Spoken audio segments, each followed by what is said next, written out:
Atlanta, something incredible just happened. The Falcons didn't just win, they battled, clawed, and soared over the Washington Commanders 34-27 in a game that could define their season. Fans, if you've been holding your breath, exhale now, because this wasn't just a victory, it was a statement. Going into the bye week at 2-2 instead of a discouraging 1-3 is huge. In a stacked NFC, every game feels like a playoff test, and the Falcons just passed one with flying colors. The confidence this team is building right now? Priceless. At the heart of it all is Michael Penn. After a brutal outing in Carolina last week, he didn't just bounce back, he exploded. This was only the second 300-yard passing game of his career, but it felt like a statement: I belong in this league. I can lead this team. Penn finished 20 of 26 passes, a 76.9% completion rate, throwing for 313 yards, 2 touchdowns, and a single interception. But the numbers only tell part of the story: his poise in the pocket, his fearless decisions, the way he rallied his offense under pressure. That's what has this team buzzing. And then there's B.J. Robinson, who continues to be the heartbeat of Atlanta's ground game. He totaled 181 yards from scrimmage, punched in his first rushing touchdown of the year, and turned a 69-yard catch into a highlight reel moment that had fans on their feet. Every play reminded everyone why this team is dangerous when it's firing on all cylinders.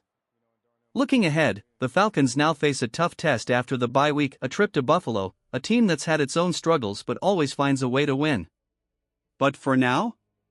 Atlanta fans, soak it in. This was more than a win. This was a team proving it can rise when it matters most. After a big win like that, momentum is everything, and the Falcons are riding high.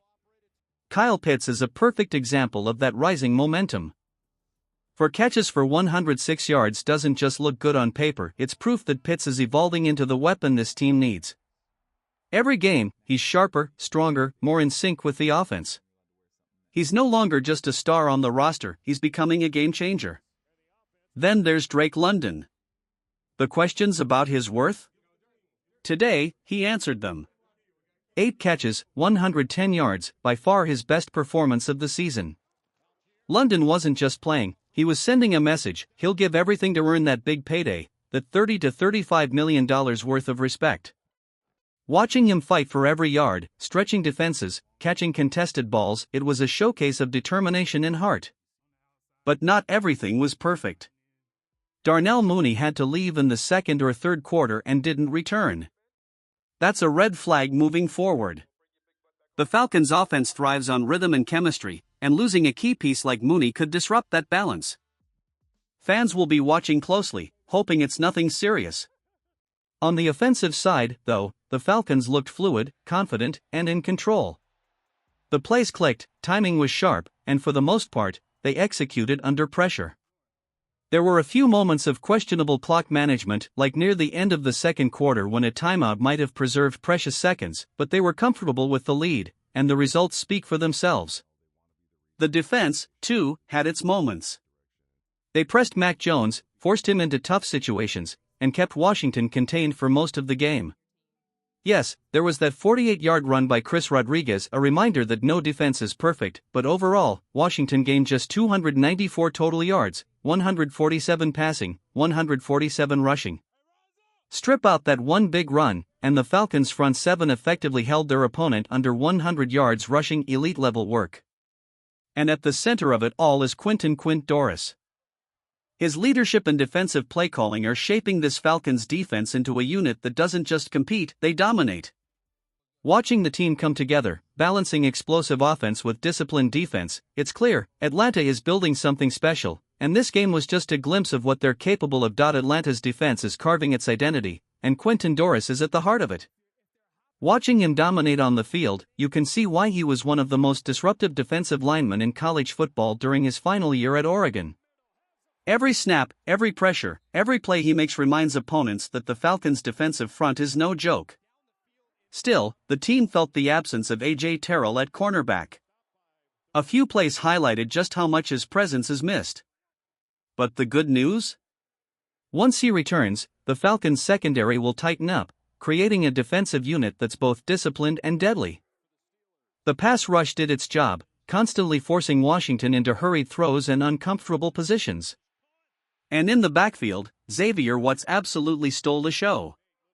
8 tackles and a crucial interception. Watts played like a man possessed. Every time he read the quarterback, broke on the ball, or wrapped up a runner, you could feel the energy ripple through the stadium. For me, he was clearly the defensive player of the game, a young star showing the league he's ready for primetime moments. Atlanta's defensive performance was only part of the story. On the offensive side, the return of Zach Robinson brought a noticeable spark. Seeing him interact with Michael Penn on the sidelines was more than just coaching, it was mentorship in motion. Robinson's guidance helped Penn feel confident in the huddle, understand the playbook on the fly, and deliver decisions with composure. Watching their chemistry click mid-game was like witnessing a young quarterback finally find his rhythm. This blend of defensive firepower and offensive poise makes the Falcons exciting to watch. The pieces are coming together, veterans leading, young stars rising, and the team learning how to execute under pressure. Atlanta isn't just winning games, they're building a team with identity, confidence, and a taste for greatness. What a statement from the Atlanta Falcons. Walking away with a 34-27 win over the Washington Commanders, this team isn't just claiming a victory, they're claiming confidence. Heading into the bye week at 2-2, the Falcons have the chance to reset, heal, and sharpen their edge. Injuries have been a challenge, and the bye week couldn't have come at a better time. Key players will get treatment, the team can regroup, and the coaches can fine-tune strategies.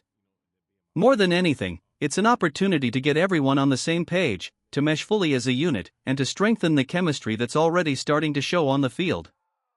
But make no mistake, this is just the beginning. Only 4 games in, there are 13 more battles ahead. The NFC isn't forgiving, and every week will demand focus, intensity, and execution. The Falcons know that, and this win is their foundation. It's a reminder that when they play with heart, discipline, and fire, they can compete with anyone. For fans, it's a moment to celebrate but also to watch closely. How will the team use this bye week? Who returns healthy? And can Michael Penn, Drake London, Kyle Pitts, and the rising young stars continue this surge? The story is only unfolding, and the next chapters promise even more drama, excitement, and unforgettable plays. Atlanta, this win isn't just a score, it's a signal. The Falcons are building something special, and the journey is just getting started.